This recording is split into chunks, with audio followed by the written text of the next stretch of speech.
हाँ पढ़िए नरेंद्र जी। चीतरे। चीतरे है ना। ये सामने अब देख रहे हैं बेटा, आप पीछे क्या लिखा हुआ है? ये चीतर। चीतर लिखा हुआ है। और आप क्या बोल रहे हैं? चीतरे। शर्माओ मत आप। आपकी क्लास में 1 महीना पहले सबसे होशियार बच्चा कौन था? नरेंद्र। ये नरेंद्र सिंह सबसे होशियार बच्चा था, सब पढ़ लेता था। अभी 1 महीना ये छुट्टी मार गया, 1 महीने से ये स्कूल आ रहा है, जा रहा है, नहीं आ रहा है, कभी आ रहा है, कभी नहीं आ रहा है, तो इसकी स्थिति क्या हो गई? खराब हो गई।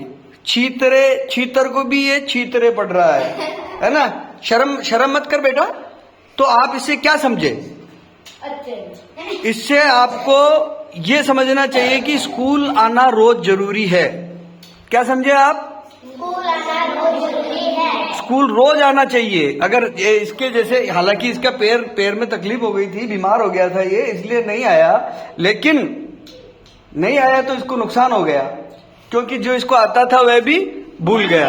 आप में से बहुत से बच्चे बिना बात ही घर पर रुक जाते हैं, कोई काम नहीं है, इसके तो तकलीफ थी इसलिए रुकना पड़ा इसको, लेकिन आपके तो कोई तकलीफ नहीं होती तो भी रुक जाते हैं। कभी खेत पे चले जाते हैं, कभी छाड़ा में चले जाते हैं, कभी जीवड़ा होता है तो रुक जाते हैं, कभी क्या करने के लिए रुक जाते हैं, पढ़ाई की आपको चिंता ही नहीं है। तो ऐसा सागर बेटा मेरी बात सुन ले, ऐसा नहीं करना है, समझ गए? कभी भी घर पर नहीं रुकना है। यदि मम्मी पापा आपको कहे कि जिमने जाना है तो जिमना छोड़ देना, लेकिन कहाँ जाना है? पढ़ने आना है, स्कूल जाना है। समझ गए आप मेरी बात को? नहीं तो आपकी स्थिति भी भाई नरेंद्र सिंह जी जैसी हो जाएगी। समझ गए? और नरेंद्र सिंह जी अब आपको डबल मेहनत करनी पड़ेगी, समझ गए? है ना। हाँ बोलो। अगले 5 दिन में आपको पूरी किताब अच्छे से पढ़ना आना चाहिए, समझ गए? है ना, ठीक है। और आप लोग सब ध्यान रखना, कभी भी फालतू घर पर नहीं। ये देखो शुभम की दादी मर गई थी, अभी थोड़े दिन पहले दादी शांत हो गई थी इसकी, लेकिन ये रोज स्कूल आ रहा था, मालूम है आपको?